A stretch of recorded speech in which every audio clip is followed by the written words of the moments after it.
Halo teman-teman, salam sehat selalu untuk kita semua, salam sejahtera dengan saya Bung Ropan.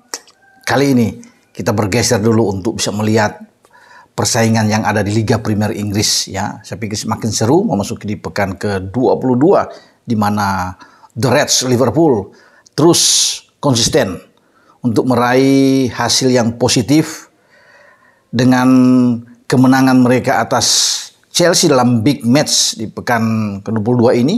Kamis dini hari atau tadi pagi, tim asuhan Jurgen Klopp menang telak 4-1 atas The Blues Chelsea. Kemenangan ini membawa mereka terus memimpin di puncak klasemen dengan unggul sementara 5 poin dari peringkat kedua yang ditempati oleh Manchester City. City juga memenangkan pertandingan di pekan ke-22 ketika menjamu Burnley. Tim asuhan Pep Guardiola ini menang 3-1 atas Burnley, tim yang berada di peringkat bawah di zona degradasi. Ya. City 46 poin, Liverpool 51 poin. Liverpool bermain dengan 22 kali, tapi City masih menyimpan satu pertandingan karena baru 21 laga.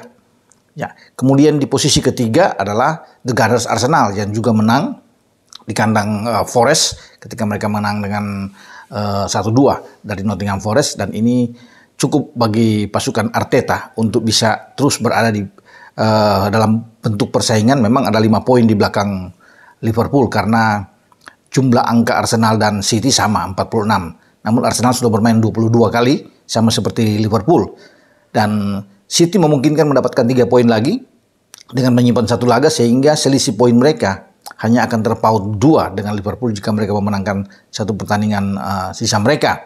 Jadi persaingan ini masih ketat. Walaupun Liverpool ada di atas, tapi hati-hati karena City belum menyerah. Persaingan akan terus berlangsung. Mungkin saja sampai pada bulan Mei akan datang.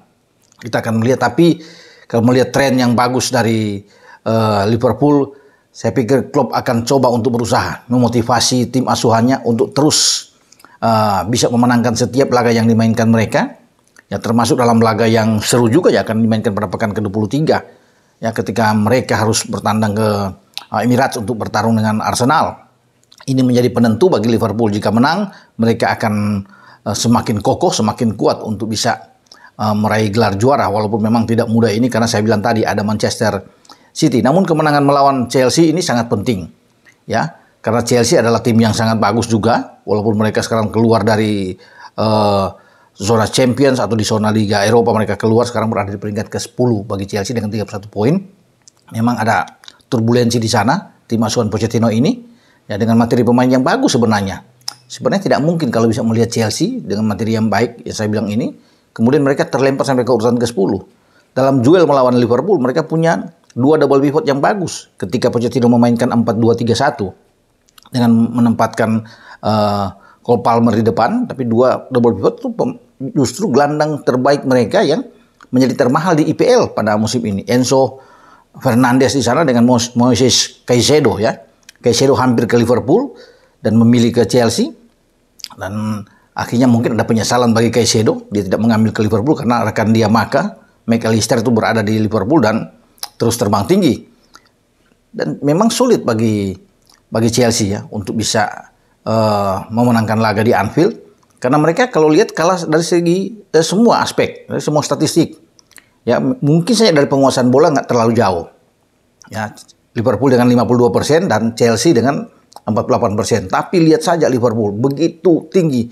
Mereka mestinya menang dengan gol yang banyak. Mungkin 6-7-1 ya. Banyak peluang yang tercipta. Itu terlihat dengan 28 tembakan mereka. Kalau saya mereview hasil pertandingan ini, 28 tembakan dibuat oleh Virgil van Dijk dan kawan-kawan. 13 diantaranya on target, tapi mereka hanya bisa melesatkan 4 gol. Terbuang percuma. Banyak peluang juga, termasuk dari Darwin Núñez, satu penalti yang gagal kena tiang ya di penghujung laga babak pertama injury time ya, ada satu tembakan lagi di babak kedua menit 76 kalau nggak salah itu kena tiang lagi ya. Jadi banyak peluang memang dibandingkan dengan Chelsea. Chelsea itu sepanjang pertandingan hanya 4 kali menembak. Ini menandakan bahwa pertahanan Liverpool itu begitu kuat dengan 3 on target dari 4 tembakan mereka. Ini memang dominasi ada di Liverpool. Kalau melihat juga sepak pojok Liverpool itu 8 berbanding 1 dengan Chelsea. Jadi memang akurasi operan mereka sangat baik dan wajar bagi Liverpool untuk bisa memenangkan laga ini. Kalau bisa melihat dari 22 pertandingan, ini kemenangan ke-15 mereka, Liverpool ya, dengan 6 imbang dan hanya 1 kali kalah. Satu-satunya yang mereka dapatkan itu di London saat menghadapi Tottenham Hotspur. Ya mestinya mereka saat itu juga tidak boleh kalah dalam laga yang begitu enak untuk disaksikan. Dan kita bisa melihat apa yang ditampilkan oleh Klopp ini luar biasa. Trent Alexander-Arnold yang bermain di kanan itu diistirahatkan main bangkit dari bangku cadangan di babak kedua untuk masuk. Posisi kanan ini ditempati oleh anak muda, ya, Conor Bradley. Saya melihat pemain berusia 20 tahun ini justru tampil sebagai pemain yang baik, istimewa sekali. Dia layak untuk diganjar dengan Man of the Match. 2 assist 1 gol yang dibuat oleh Bradley. Klopp memainkan dia, berani sekali Klopp. Biasanya kan Trent yang akan lebih dulu tampil, tapi dia dimainkan lebih dulu sebelum diganti oleh Trent, ya. Di babak kedua Trent mengambil posisi bek kanan itu, tapi Bradley ini adalah aset yang luar biasa bagi Liverpool, ya. Itu keberanian dari seorang Jurgen Klopp. Dia taruh di kanan walaupun ada Robertson yang sudah bugar lagi karena kemarin ada masalah kebugaran. Ada Gomez yang bermain, tapi Gomez ditarik keluar dan Robertson ya di babak kedua membentuk suatu pertahanan yang ideal bagi Liverpool kembali karena ada Konate di sana dan Van Dijk dengan Alisson di bawah Mister. Kemudian bermain tetap sama. Gegen pressingnya jalan dengan baik dengan 4-3-3 dari Liverpool yang dilepas oleh Jurgen Klopp menghadapi Chelsea. Di tengah Curtis Jones, maka bermain Szoboszlai. Ini luar biasa. Szoboszlai bahkan membuat 1 gol ya di babak kedua. Ini juga umpan dari Bradley, anak muda ini. Bradley memulai pertandingan ini dengan memberikan umpan kepada Jota dengan gol pertama Jota. Ya, ke gawang Petrovic, ya, George Petrovic, kiper dari Chelsea. Gol ini yang membangkitkan semangat ya di babak pertama bagi Liverpool. Sebelum ada gol kedua yang dibuat oleh si anak muda Conor Bradley ini yang sangat baik dari sudut kanan.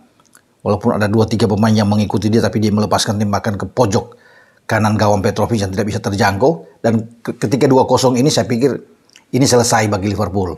Ya, Liverpool akan menyelesaikan pertandingan yang baik. Dan itu yang terjadi. Di babak kedua ada Szoboszlai bisa memperbesar walaupun ada gol dari Christopher Nkunku.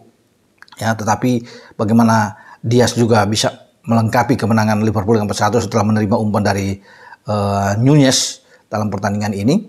Dan mereka layak untuk berpesta di Anfield. Dan ini menjadi pemanasan ya bagi Liverpool dan Chelsea. Karena kedua tim ini pada tanggal 26 Februari akan datang akan bertarung di final Piala Liga Carabao Cup. Ya, ini yang kita akan tunggu mengulangi mungkin pada 2022 ketika kedua tim ini bertarung kalau nggak salah di Carabao Cup dan juga di FA Cup, di mana dua-duanya diakhiri dengan adu tendangan penalti dan Liverpool memenangkan 2 laga tersebut dan ini kembali mengulangi di Carabao Cup. Ya, tapi dengan pelatih yang berbeda. Kalau sebelumnya ada Thomas Tuchel di sana, sekarang dengan Pochettino. Tapi sosok Liverpool tetap tentunya dengan Tuan Klopp yang ada di sana yang akan mengakhiri musim ini ya bersama dengan Liverpool ya sebagai pelatih kepala, sebagai manajer tim. Dia akan mundur, akan istirahat, dan bagi Klopp dia akan meninggalkan kenangan terbaik tentunya, ingin berusaha juara di Carabao Cup. Sekarang mereka sudah melewati hadangan dari Norwich di putaran keempat Piala FA, ada di putaran kelima, dan bukan tidak mungkin Liverpool akan kembali ke final. Dan Klopp ingin menjadi juara juga di Piala FA. Masih ada 1 jatah lagi di Liga Eropa. Liverpool ingin menjadi juara juga di sana. Dan kalau mereka bisa mengunci dengan juara Liga Premier pada musim ini, alangkah indahnya bagi Klopp ketika meninggalkan Liverpool dengan gelar-gelar juara yang dibidik Carabao, FA, IPL, dan di Liga Eropa. Kita akan nantikan bagaimana sepak terjang Liverpool di pertandingan-pertandingan selanjutnya, termasuk menunggu duel mereka dengan Arsenal. Sampai di sini review saya dengan Liverpool bisa membantai Chelsea di Anfield. Tapi ingat, ada Manchester City di belakang yang juga menang lawan Burnley. Masih ada juga potensi bagi Arsenal yang menang melawan Forest untuk terus bisa mengancam keberadaan Liverpool. Sementara dalam pertandingan lainnya, klub London Spurs mengalahkan Brentford juga dengan 3 poin mereka bisa mendapatkan ini. Dan saya rasa bagi Spurs yang paling baik buat mereka adalah untuk bersaing masuk di zona Champions. Karena kalau untuk bisa menjadi juara, saya pikir ini akan menjadi milik Liverpool dan Manchester City di samping ancaman dari Arsenal. Kita akan tunggu nantinya sampai ke pertandingan-pertandingan selanjutnya. Dengan saya, Bung Ropan berbicara di sini. Ciao.